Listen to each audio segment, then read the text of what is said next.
Well, perhaps. Would you mind walking us through that day from the beginning? It's nothing so mysterious. I was just on my way to work when some man grabbed my butt. That's all it was. Nothing else was out of the ordinary that day? Correct. Not to pry, but where is your husband today? Still at work? He usually doesn't get home until later. On that note, I have to feed my son, so let's get this wrapped up soon. We'll try our best to. Moving along. On that day, you and Ahara-san boarded the train bound for Ikebukuro, correct? Had you ever seen the man before then? No. At least not that I can recall. How many times must I go over this? Your lawyer friend here already knows everything I have to say. What do you gain by getting me to repeat things? That's the thing. Yagami-san here is a specialist. He can take whatever you repeat, analyze it, and draw up an entirely new conclusion. Right? Of course. That's exactly why I'm here.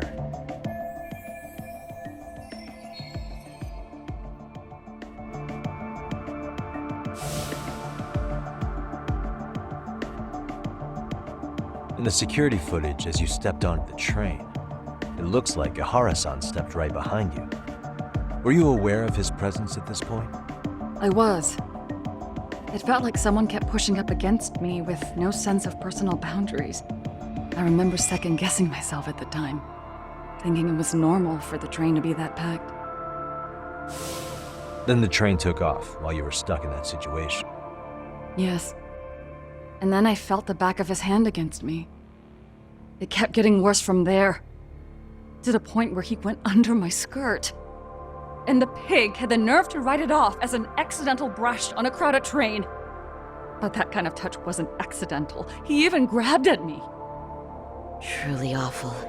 And I do sympathize. I've also had to turn in an abuser like that. Personally speaking, some men can't wait to debase themselves at the first opportunity. Why would you say that and look at me? I just stood there, frozen. I couldn't see who was touching me. I had no idea what to do. I wanted to scream. But what if he just played it off? So I decided I would bear it till the next station. Are you okay, Mommy? I'm fine, sweetie. We're just having a bit of grown-up talk. Are you hungry? Uh-huh. Then go read your book and wait over there for Mommy. We're almost done.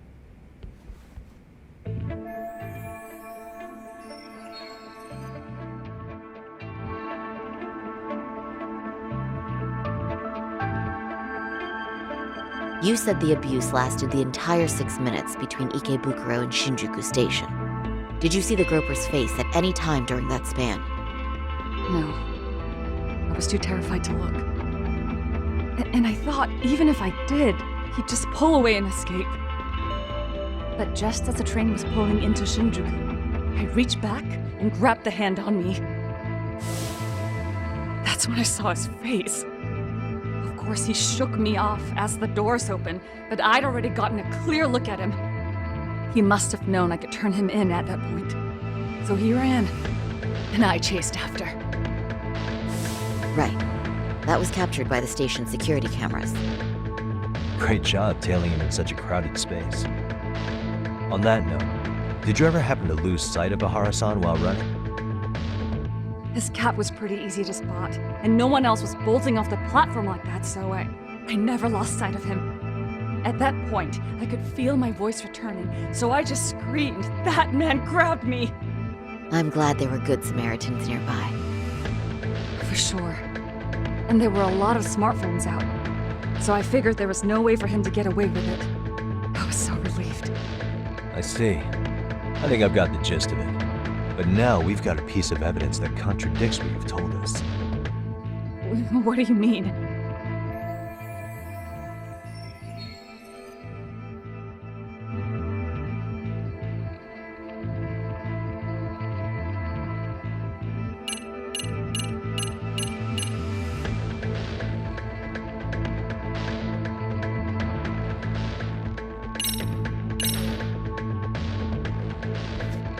Despite what we just went over, wouldn't you say this contradicts your account of the incident? I'm not sure what you mean. Did I say something odd? No, Yagami-san is currently the odd one here. Oh, shoot. Yeah, that wasn't what I had in mind at all. If you'll allow me to rephrase.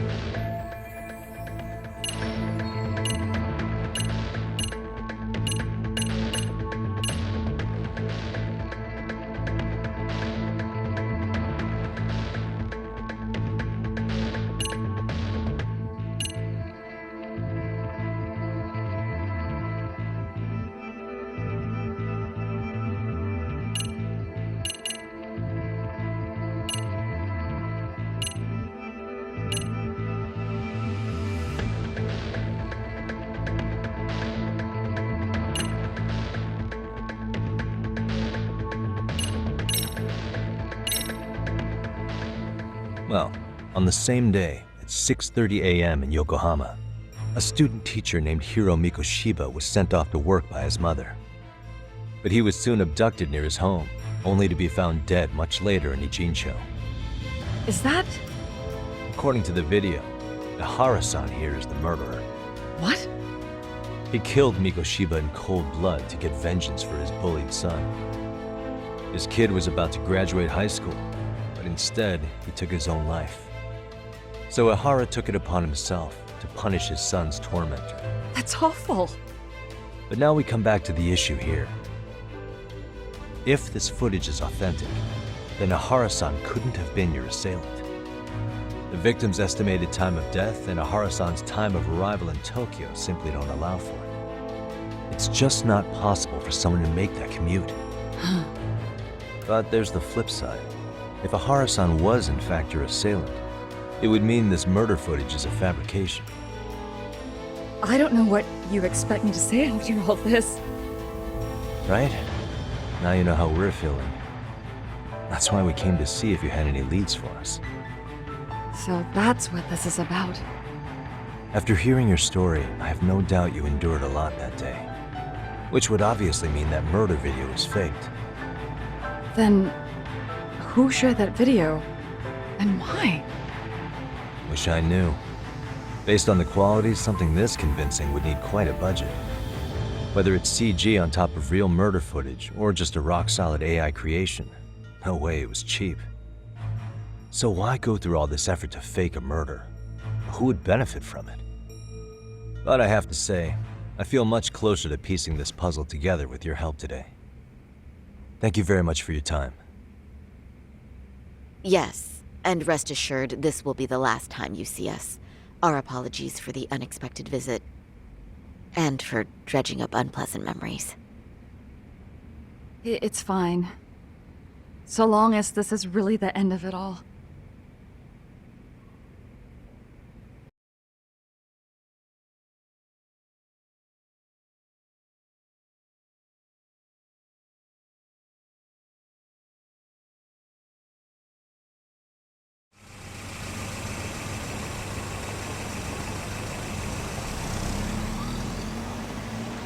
I'd like to report Mamiya-san's account to the rest of the team.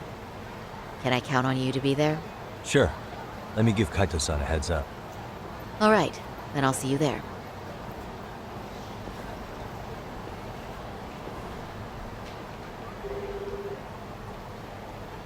Yo, me.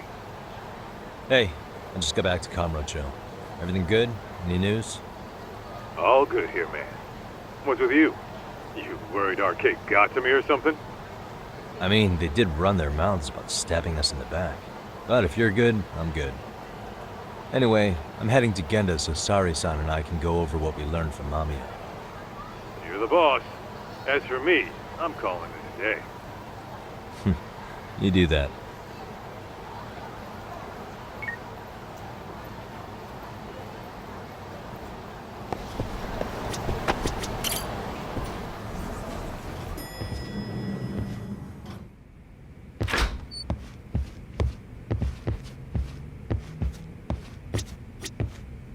Are we ready, Yagami-san? Let's start with our visit to Mamiya-san, if that sounds reasonable to you. Yeah, let's start there. So, the victim's story is completely in line with her court testimony, huh? That's correct. There wasn't anything new to pick up. Unfortunately. In which case, should we look into the murder video instead? Like, figure out how they made it? Let's not get ahead of ourselves here. Whether that tape's fake or real, someone had to put it online, right? Do we have any theories on who that might be? Well, the footage showed enough of the surroundings to make the crime scene clear. As somebody who's been there, I can confirm that the blood splotches match what you see in the footage. Which means...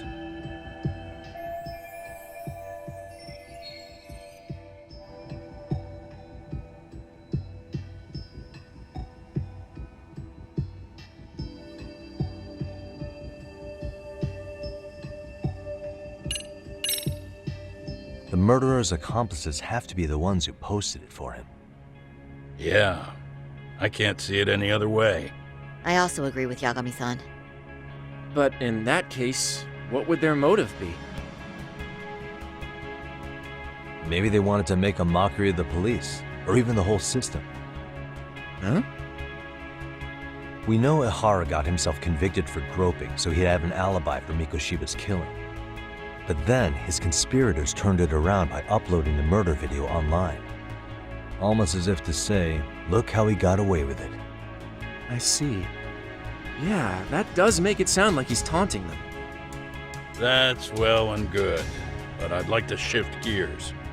Let's talk about the actual fabrication of the video. How does one go about that? Well, for example, the true culprit would be taped murdering Mikoshiba. Then Ihara's face would be copied and blended onto the killers. That's how they'd approach it in a Hollywood movie. But then, wouldn't you be able to see traces of it being faked? Tsukumo-san reported that he's found nothing of the sort in his analysis. We've been down this road before. If we take the stance that the footage is fabricated, we have absolutely nothing to work with. Then let's tackle this from the stance that the video's actually real. If that's the case, there has to be a flaw in the groping issue. I think we've collected enough evidence to find it too. Before meeting with Yui Mamiya, didn't you mention the possibility of Ihara using a stand-in? Perhaps the real Ihara murdered Mikoshiba in Ijincho, then swapped places with the imposter so he could be detained. But we couldn't find an opportunity for the swap to happen, remember? From the moment he set foot on the Ikebukuro platform, Ihara was constantly on camera. But wait, that's not entirely accurate, is it? Huh?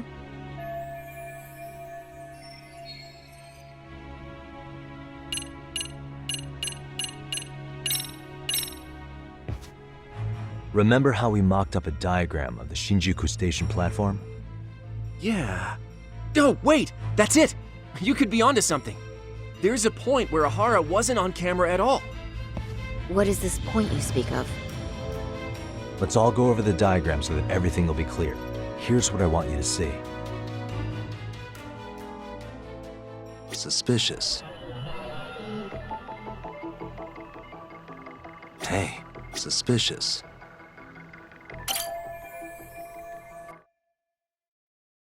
It's very brief, but there's a moment where Ihara and Mamiya-san can't be seen by the security cameras. The dotted lines on the arrow represent the camera's blind spot. It does appear so. So you're saying this is where the groper, the fake Ihara, traded places with the real one? Can't say it's impossible, right? Right. Except if that actually happened, Mamiya-san would have been right behind them at the time. Could the two really swap places without her noticing? In a crowd like that, I think it's feasible. If that really was Ihara's plan, then I'd say he was being careless.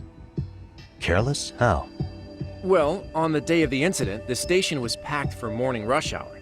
That means there was no solid guarantee the assailant could make the switch.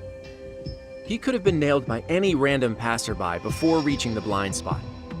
Good point. Not only that, if Mamiya-san had called for help while the train was still moving, then the first Ihara would have been caught before even reaching the platform. Oh, I mean, yeah! called it. Think about it, Yagami-san.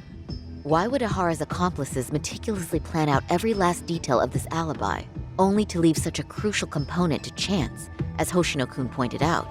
Oh, just doing my job. True. Good work, Hoshino-kun. In fact, I think that may back up my own take on it. Yeah? What if everything, including the appearance of leaving the plan to chance, was part of the plan? Can you expound on that? I'm saying I agree that such an airtight alibi wouldn't have allowed for contingencies.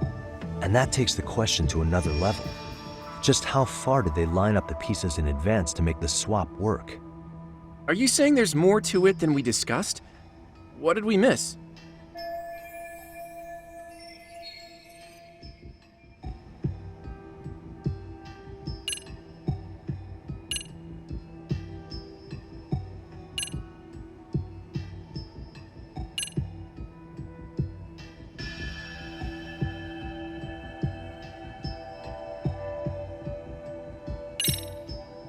Mikoshiba was actually murdered in Kamurocho. The place used in the murder footage, maybe it was dressed up to look like the vacant building in Ijincho. That way, the murder could have taken place less than 13 minutes from Ikebukuro. I don't mean to shoot you down, but I just don't think that's feasible. So, no? If you want a yes or no answer, it's a no. Was that all? You made it sound like you had this whole thing figured out. No, hang on. Something just hit me. Ihara secured his alibi for the murder by swapping with a stand-in at the Shinjuku Station blind spot. For them to be able to pull that off, a certain possibility comes to mind. Right, so what exactly would that be?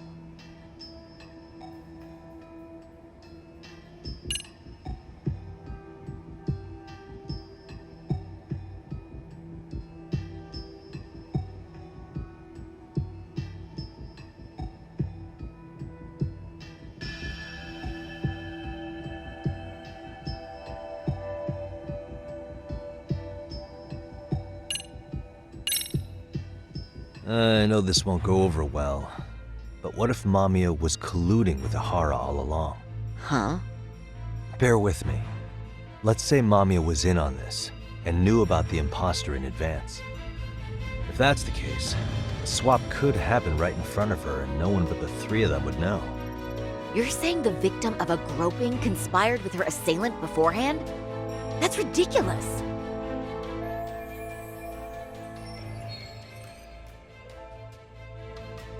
Let me just say, I'm only trying to work out how a swap like that would be guaranteed to work.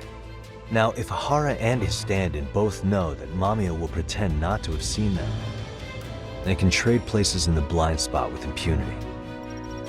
Conversely, if Mamiya wasn't in on the plan, the idea of a swap would never work. We can say with certainty that she would have seen the swap, so... She could have even called attention to the real Ihara the moment he stepped in. That way, the people around her would be focused on chasing the correct assailant. The rest is as we know it. They caught Ihara and detained him until the police showed up. Hold that thought. If your theory is accurate, what about Ihara's trace evidence? Remember that fibers of the victim's underwear were detected on his hand. Well, that can also be explained by Mamiya being in on the plan. For example, while the stand-in was showing himself at the security cameras, Mamiya could have easily provided Ihara access to a pair of underwear at the same time. Maybe the stand-in loitered around for so long because he was letting everyone else get themselves in place. It's not impossible. We can work out the other details later, but the point is, Ihara's murder alibi is shot if Mamiya was involved. In summary, It's possible Ihara disgraced himself to secure an unshakable alibi for Mikushiba's murder. I'll concede that it's an avenue worth pursuing. And when it comes to the prosecution, they can't just admit they got the first case so wrong. Plus, they can't question Ihara about Mikushiba's murder. In fact, their only option is to claim the tape was faked. So he managed to make a farce out of the system after all. Well, his court case for his son's bullying did get more or less thrown out, didn't it? The school, the investigative committee, and the court all agreed there wasn't enough evidence to convict anyone. No surprise for me that the guy held a grudge against the system for so long. Hold on. Before we all decide on this, What's up? the obvious question to me is why would Mamiya be party to such a crime? She appears more than financially stable, and she's even raising a child. So why would she do something so enormously risky as helping establish a murder alibi? Yeah, I haven't gotten that far yet. But maybe she was promised something that far exceeds the risk. Or maybe Ihara has some kind of dirt on her even? Enough to make her help with a murder? What sort of secret would be big enough to force someone into that corner?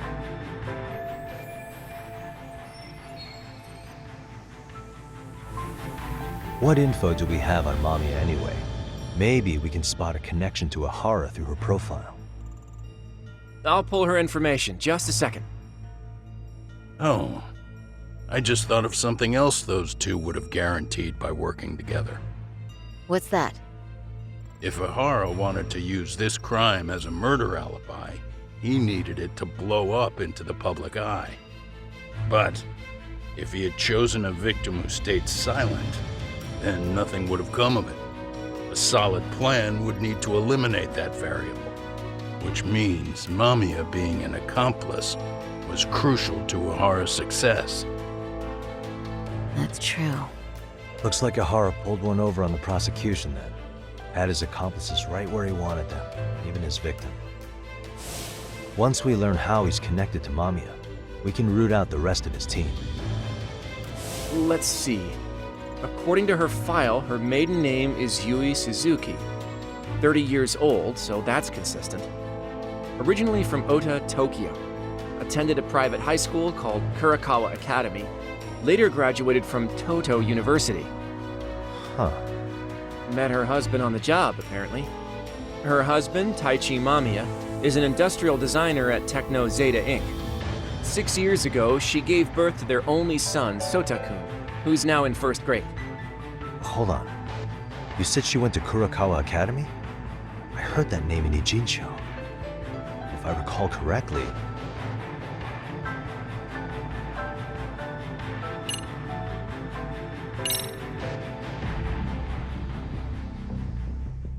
When I went to scope out the murder scene, there were these 3 guys watching the detectives and me. They told us they were just checking things out. They mentioned they're Kurakawa grads too. You have any ID on you? Will my license work? Kake-san, age 30. Takayuki-san, age 30. Mommy is 30 as well. What's that got to do with anything? Aren't we trying to find a connection between Mamiya and Ihara? I found the Kurakawa Academy website. Looks like they're pretty prestigious. It's in Tokyo, specifically in Ota. Pretty close to where Mamiya lived. Oh, What? the girls there get such cute uniforms. You little... You want to start all over from the bar exam? Wait, I've seen that uniform before too, actually. Where? On an old picture of a teacher at Seiryo High, Sawa-sensei. Ihara's son had confided in her. Is she actually a Kurakawa grad too? I don't know Sawa-sensei's exact age, but she could well be 30. Maybe all of them were even classmates. Could this mean they're actually linked? The victim and her up-to-now unrelated assailant? It's a tenuous link at best. Could fall apart any time. But no true detective alive would pass it up.